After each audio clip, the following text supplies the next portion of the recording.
So, I woke up to this in my Twitter feed. I believe It's a Gundam posted it. So, I'm going to take this opportunity to give Disney/Marvel some advice. So, here's the thing.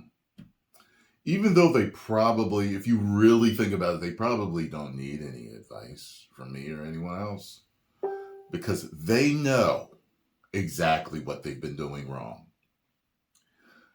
But think about it like this. Just thinking about it like this, when I saw that, I was like, if they made a movie with just these three, it would do just as bad or worse than the Marvels. So there's no way that they'd be moving forward with that. So the question is, who else will join? Right? It's right there. Who else will join? Marvel, Disney, if I were you, I would be as comic accurate as possible. Meaning, if any of these young ladies were not in the original Young Avengers, I wouldn't put them in the Young Avengers. However, there's one caveat. If you make the Young Avengers with all the original cast, with their original sexes, with their original races, with their original even genders, if you will, if people are arguing over that stuff still. Well, of course they are. Then I think you could add a few that may not have been part of the first Young Avengers team. You better be accurate as possible. Whoever's supposed to be male should be male.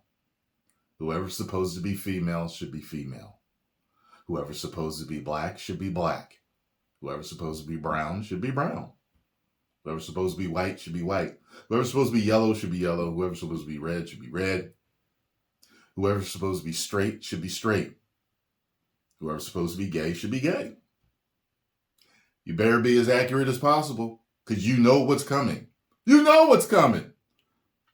You make this movie, and you not as accurate as you should be, you already know it is over. It's done deal. The toilets is flushing. Okay? You know it. I know it. There is no excuse for how bad the Marvels did, other than you're not giving people what they want. Men are your major fan base. Women watch the shows, women watch the movies, women read the comic books and the graphic novels also. But your major fan base is your men. As a matter of fact, a lot of us got our girlfriends, our wives, our children, our sisters, our brothers. We got all of them into the comic books and the movies that we are watching nowadays. What grew into the phenomenon that is the MCU. 2 girlfriends, back to back, I got into the MCU. And guess what? Once I got them into it, they loved it. Until you started to do what you've been doing. So, women didn't show up for the Marvels because 63% of the crowd was men. So it shows you that men are still supporting you. Men still want it to be better. So, start catering to your fan base again. Because a lot of what men like, women like in heroes. Like women and men like the same archetype of heroes. And there's nothing wrong with that. And many have fit the mold for a very long time. Superman, Wonder Woman, Batman, the Trinity. They fit the archetype. in different ways. They fit 3 major archetypes. They're different heroes. And they all sell when you do them properly. When you don't inject politics into it. So, there's a whole article on Screen Rant about this. I will post the link so that you can read it. I'm not going to read it because I don't have to. Okay? Because I chimed in to tell you my thoughts about what they need to do. Because if they don't do it right, they're going to be turning their pockets inside out. They're going to be like,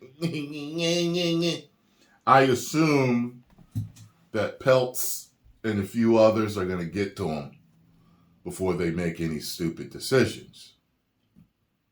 Now remember, Marvel, Disney, I'm a fan and I've been a fan for a very long time. The reason why I make these movies is because I don't want to leave Disney.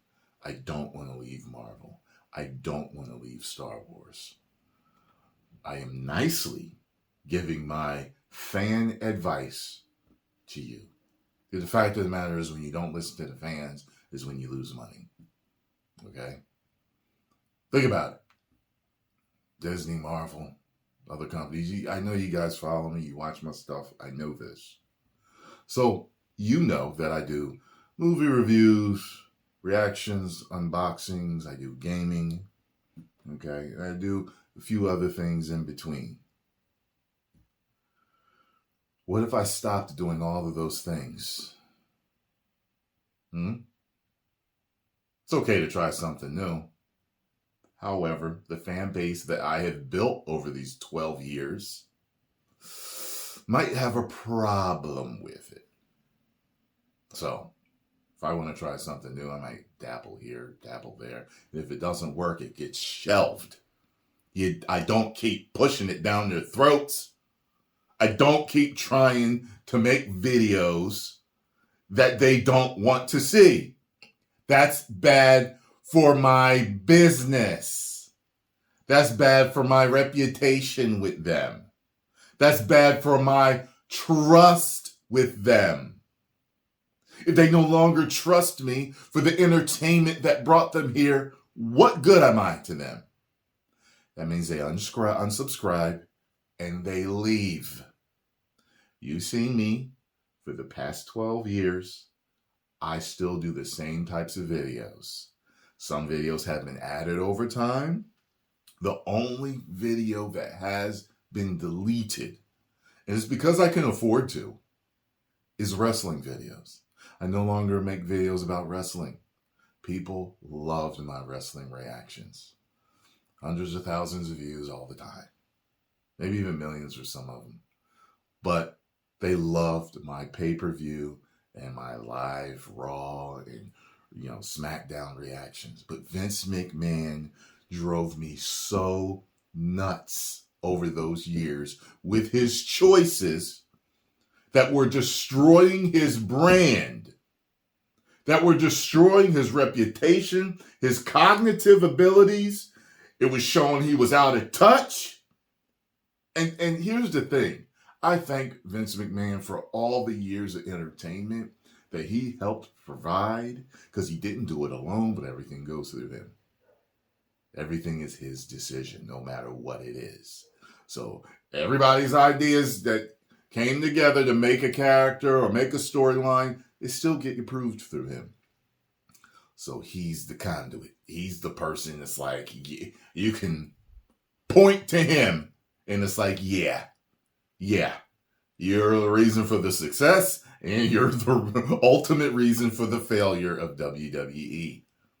And I left and I haven't returned and I don't want to return and I don't care to return. And I don't know if I ever will return.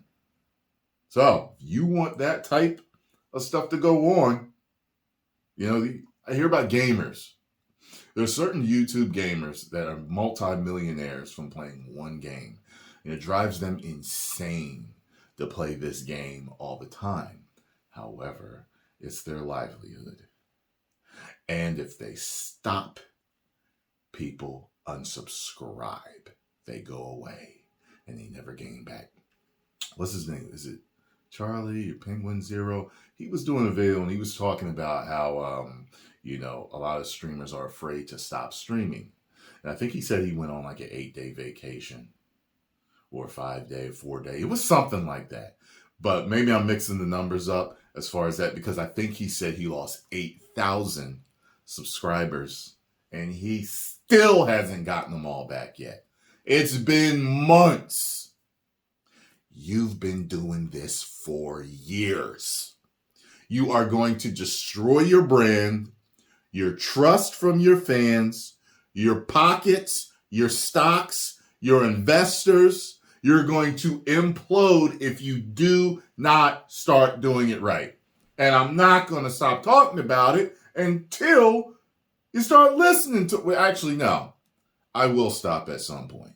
At some point, I will leave. I don't know where my threshold is, though. I still have hope. Even though he's not one of your characters, I still have the winding river of hope that you will return to your days of greatness. 10 million subscribers.